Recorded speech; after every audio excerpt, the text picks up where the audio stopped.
Bienvenue dans l'histoire de l'un des arnaqueurs foot le plus connu.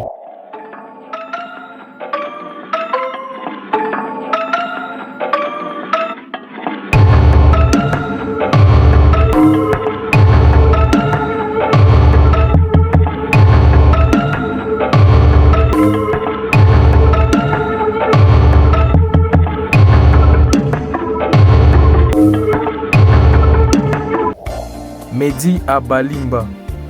Il est né en RDC le 4 octobre 1993, donc actuellement il a 32 ans. Déjà le mec c'est un Congolais comme moi les gars. Ça abîme l'image de notre pays les gars, ça abîme l'image de notre pays.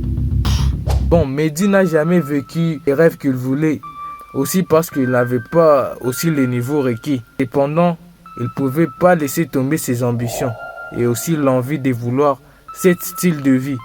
Donc vouloir des voitures de luxe, des vêtements de luxe, partir dans des hôtels 5 étoiles et aussi passer des files dans les nightclubs. Figurez-vous que tout ça les gars, il va finir par s'y l'offrir. C'est l'histoire de comment un footballeur qui a vu ses rêves s'effondrer et fixer sa vie en luxe mais finit par obtenir des lourdes peines.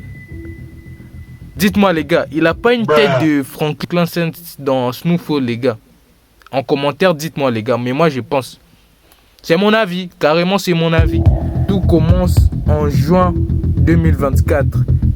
Une société de taxis à Derby a reçu un appel demandant un véhicule de haute gamme pour un joueur de Chelsea qui sera Gaël Kakuta. Toi tu t'appelles Gaël Kakuta. Ok. Monsieur Gaël Kakuta. Je vous rappelle, en ce moment-là, Kakuta n'avait pas vraiment prouvé à Chelsea, mais il avait des réputations, tu vois, parce qu'il était un ancien joueur, il avait des prouesses et tout dans son ancien club. Donc le mec prend un contrat de 30 000 livres sterling. En dollars, c'est dans le 37 200 par semaine. Le patron de la compagnie va croire avoir touché le jackpot avec un grand joueur, donc il accepte tout. Il réserve pour lui des GT, un chauffeur permanent pour lui amener partout. Il faisait des virées de shopping. Il prenait des surplus de voitures pour les affaires qu'il achetait. Et aussi des femmes magnifiques succombaient à son charme, les gars.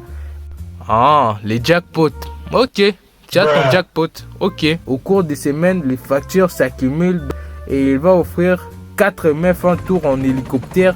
Après, il va amener ce même meuf dans un manoir qu'il prétendait avoir. Je me demande les gens, comment il faisait pour vous manipuler comme ça les gars? Quel était son mode d'arnaque les gars? Quel était son mode d'arnaque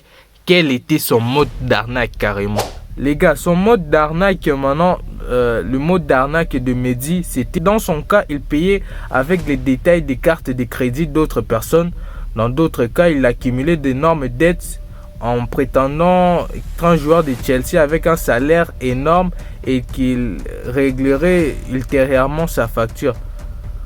Bon, pour ça passe les gars. Pour moi, carrément ça passe. Maintenant, on va essayer un peu de voir sa carrière propre à lui les gars. Qu'est-ce qu'il faisait dans sa carrière? Comment s'est passée sa carrière? Sa carrière à lui, Mehdi, il était en 5e division de football en France, en 6e division en Angleterre, puis en 7e division. Bon, bref, le salaire, c'est pas ouf dans ces divisions. Donc, plutôt de gagner 30 000 sterling, les gars, le mec, il gagnait 300 sterling. Donc, il gagnait 300 sterling au milieu de 3 000 qu'il avait dit. Donc, une différence d'au moins 27 000 sterling, les gars. C'est juste incroyable pour moi. C'est juste incroyable, même pour vous, je pense. Mais bon, un jour, le mec rencontre Kimberly Connor en sortant d'une boîte et il dit comme ça, j'ai pas ma carte parce que on m'a prêté en Italie et non au Royaume-Uni. Donc la meuf dit ok, alors je vais utiliser ma carte, y a pas de problème. Un peu bizarre, hein. Donc il utilise la carte de la meuf et il accumule 46 300 euros les gars pour un spa et un Range Rover aussi de 2397 héros, les gars, c'est juste incroyable. Et cette meuf n'a pas été indemnisée financièrement après avoir découvert toutes ces arnaques. Au final, la victime n'a pas été indemnisée, donc payer chaque frais que Mehdi lui avait volé. Et ça va nous conduire au dernier point de cette vidéo. Il sera accusé de 19 délits et totalise une perte de 163 000 € pour les personnes escroquées. Il entame une peine de 12 ans de prison ferme après avoir admis 12 délits de fraude et de malhonnêteté.